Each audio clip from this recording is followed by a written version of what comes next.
Hi students, how are you? I hope you all are fine. Good morning. Myself Rajput Pratima and today I am going to explain chapter 6 of standard 10 English. Chapter 6 The 100 Races 2 and date 15/9/2020. Okay, so this is a story of a young girl and the story is a continuation part of 1 chapter 5. Okay, it opens with a letter Miss Mason, the teacher of room number 13, receives from Vanda's father. ये 6 chapter start होता है जब जो ma'am है, teacher है miss मैसन, जब उनके पास एक लेटर आता है जो कि उन्होंने कहाँ से रिसीव किया, वैंडा के फादर से. ओके, फिर देखिए क्या होता है.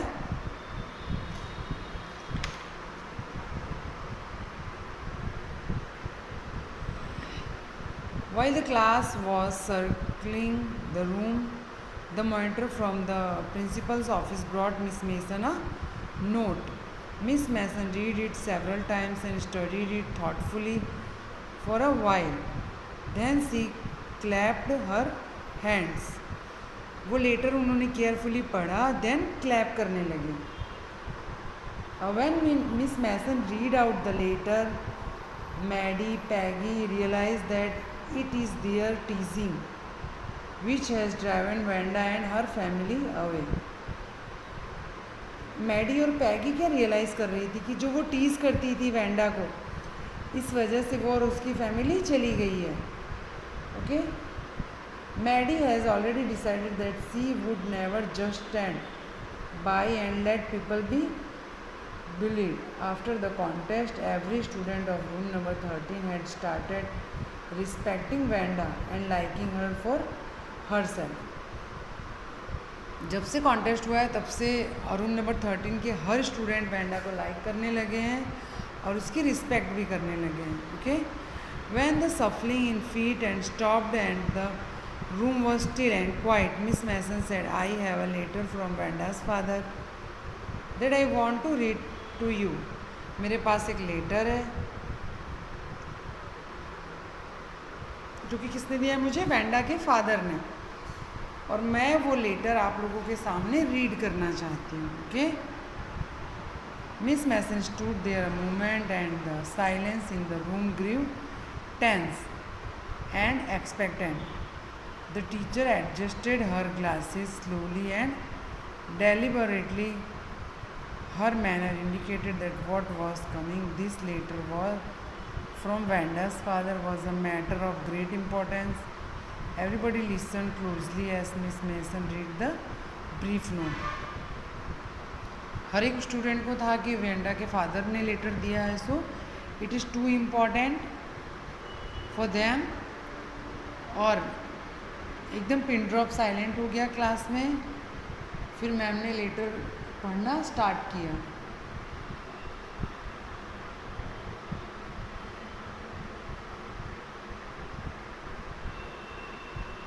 Dear teacher, my Wanda will not come to your school any more. क्या लिखा उन्होंने, जो मेरी डॉटर है जिसका नाम वैंडा है, अब वो आपकी स्कूल में नहीं आएगी.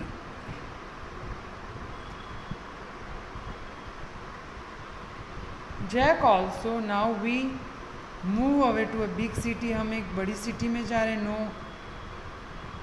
मोर holler Polack, no more ask why funny name, plenty of funny names in the big city. Yours truly, Jan पेंट्रोस्की.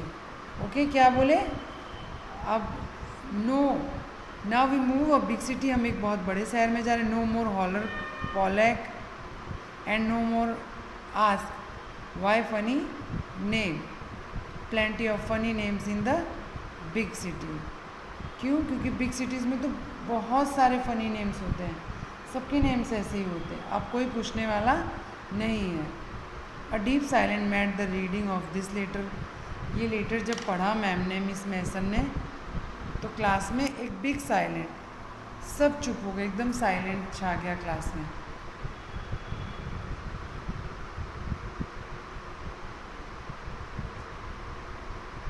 And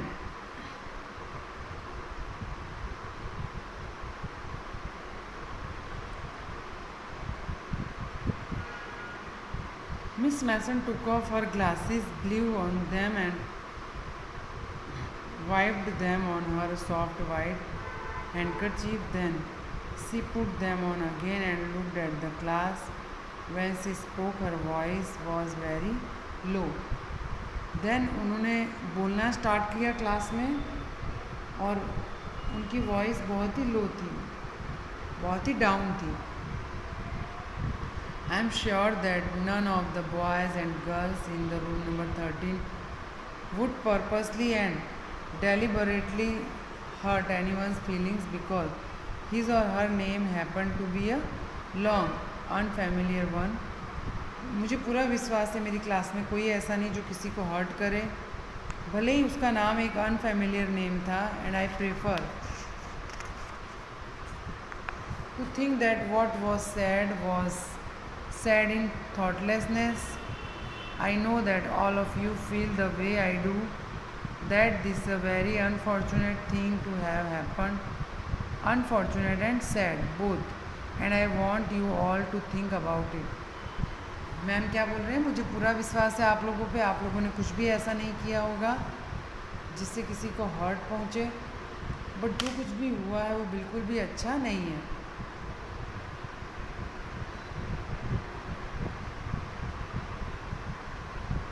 Now next paragraph.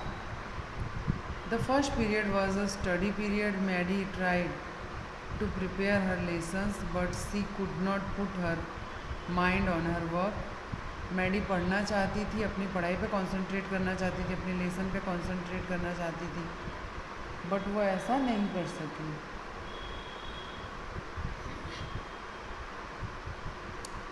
The first period was okay. She had a very sick feeling in the bottom of her stomach. उसको बीमारों जैसी feeling आ रही थी, लग रहा था वो बीमार हो गई है. True, she had not enjoyed listening to Peggy ask Vanda how many dresses she had in her closet. अब वो एंजॉय नहीं कर पाएगी कि पैगी वेंडा से पूछे कि तुम्हारे पास कितने ड्रेसेस हैं. But she had said nothing, लेकिन वो कुछ भी नहीं बोली. She had stood by silently, and that was just as bad as, at least Peggy had not considered that they were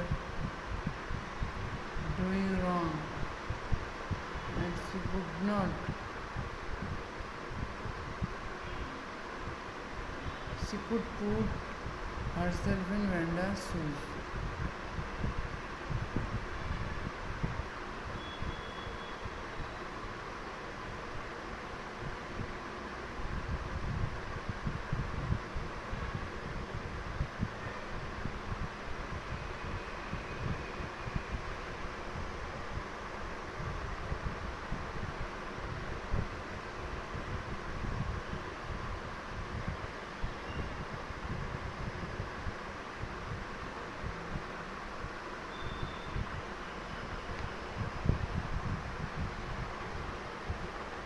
Okay, goodness, wasn't there anything she could do? If only she could tell Vanda she had not meant to hurt her feelings. She turned around and stole a glance at Peggy, but Peggy did not look up. She seemed to be studying hard. Well, whether Peggy felt badly or not, Maddie had to do something. She had to find Vanda Pentrosky. Maybe she had not and moved away. Maybe Peggy would climb the heights of her and they would tell Vanda she had won the contest. That they thought that she was smart and 100 dresses were beautiful. पैगी और Maddie क्या चाहते हैं कि वो एक बार Wanda से मिलेंगे और बताएंगे कि वो विन कर गई है इस कॉन्टेस्ट में, और उससे बोलना चाहते हैं कि वो बहुत ही स्मार्ट है और उसके 100 ड्रेसेस बहुत ज़्यादा ब्यूटीफुल है. Okay, now next paragraph. When school was dismissed in the afternoon, Peggy said with pretended casualness, "Hey, let's go and see if that kid has left town or not." So Peggy had the same idea. Maddie glowed. Peg was really all right. इससे Maddie बहुत excited हो गई, खुश हो गई कि पैगी भी उसके साथ में है. The two girls hurried out of the building up the street towards Walking Heights, the part of town that was such a forbidding air on this kind of a November afternoon, drizzly, damp and dismal.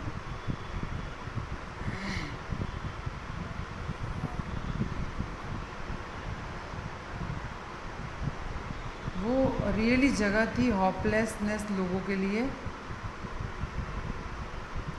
Well at least said Peggy gruffly, I never thought she had the sense to know we were dumb and we look how she can draw.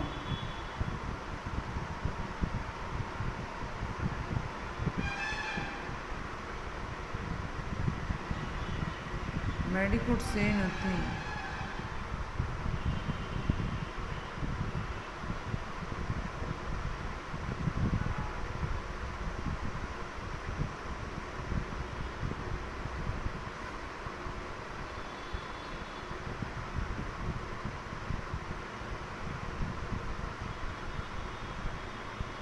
Now who was not nice? Two girls hurried on. They hoped to get the top of the hill before dark. I think that's where the Pentrosky lives, said Maddie, pointing to a little white house of like thin kittens. The house and stairs, little yard looked shabby, clean.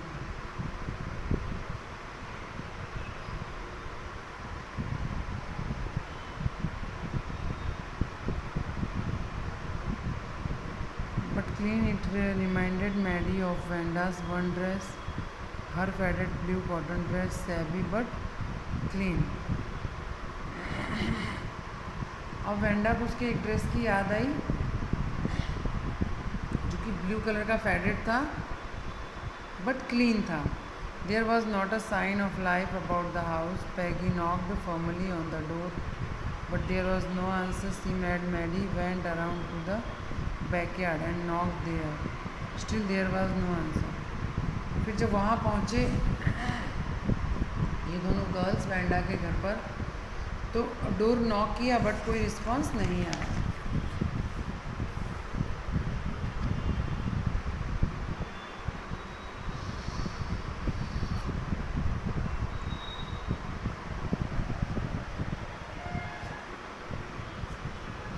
There was no doubt about the Pentroskys were gone.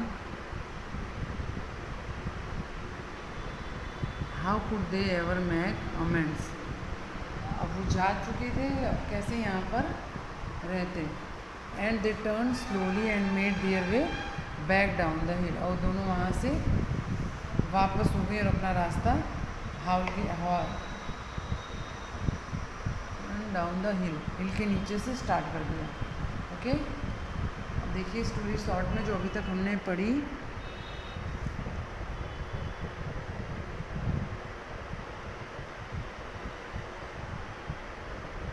Maddie has already decided that she would never just stand by the people who bullied. After the contest, every student of room 13 had started respecting. Room number 13 के हर एक student ने उसकी respect start कर दी थी Wanda की.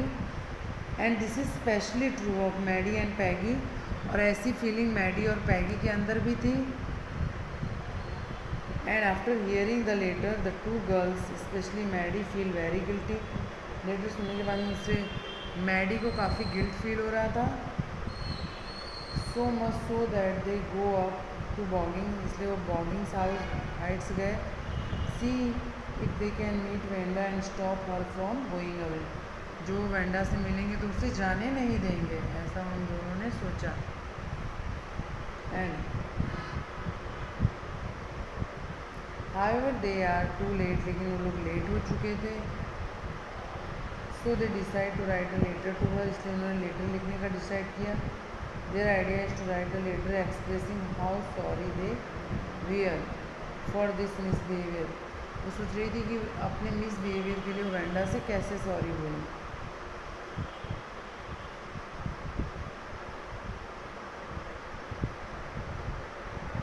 But they end up writing a friendly letter just as if Venda is a much loved friend they are missing.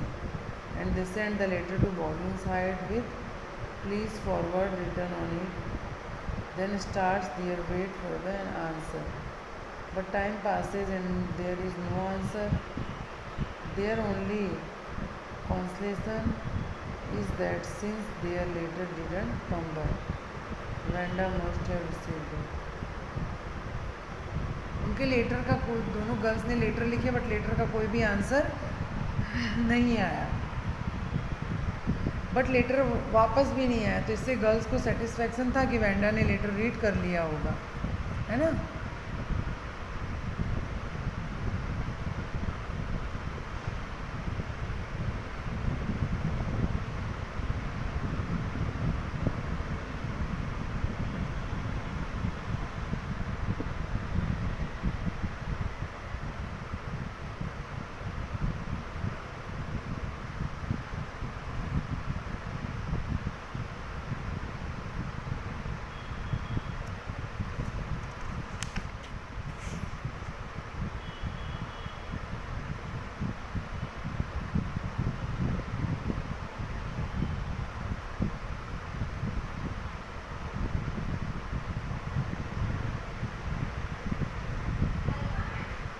Maddie turned this idea carefully over in her head, for if there were anything in the sea would not have to feel so badly.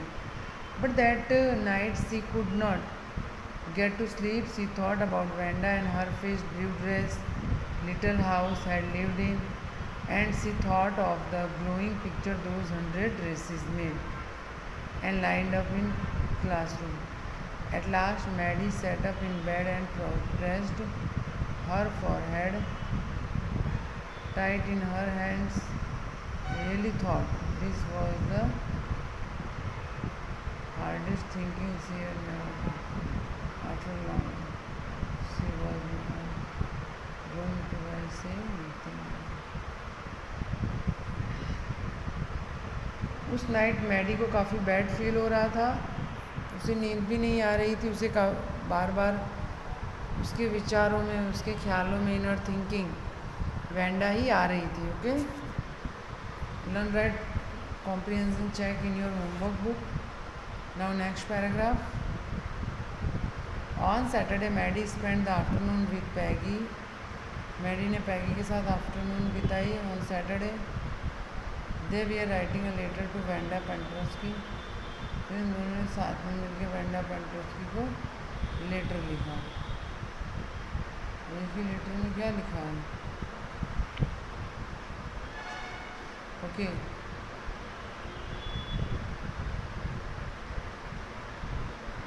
Wanda Petronski and was just a friendly letter telling about the contest.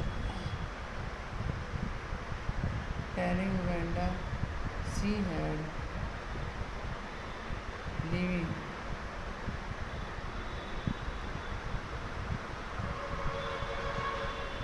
And if she liked her new teacher, they had meant to say they were sorry, but it ended up with their just writing a friendly letter, the kind they would have written to any good friend, and they signed it with lots of X for love. They mailed the letter to Bogging Sites, writing, "Please forward on the envelope." Next letter forward किया गया, उस पर भी same address लिखा गया और साथ में लिखा गया please forwarded. Okay students, goodbye, have a nice day.